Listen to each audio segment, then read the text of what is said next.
ఏడనో సాటుంగా పెంచాలి. చేతికొచ్చినాక మంచిగా కటింగ్ చేసి ప్యాకింగ్ చేయాలి. గుట్టలు పుట్టలు దాటియాలి. సీక్రెట్ గా లోడెత్తాలి. రాష్ట్రాల బార్డర్లు చెక్ పోస్టులు దాటియాలి. నడిమిట్లా ఎవ్వరి కంట పడకుండా జాగ్రత్త పడాలి. బండ్లల్లా సీక్రెట్ అర్రాలు పెట్టాలి. ఆఖరికి చెత్త కుప్పలలో కూడా పెట్టి తీసుకొచ్చిండ్రులా.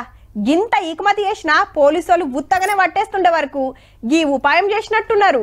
పీకి పారేస్తుంటే పిచ్చి షెట్లు అనుకునేరు. గంజాయి షెట్లు హౌ పట్నం కుత్బుల్లాపూర్ ఏరియాల గీ స్టీల్ కంపెనీలనే పెంచుతున్నారు ముద్దుగా. కంపెనీల పనిచేసే డ్రైవర్ గారి పనితనమాట. సొంత రాష్ట్రం బీహార్.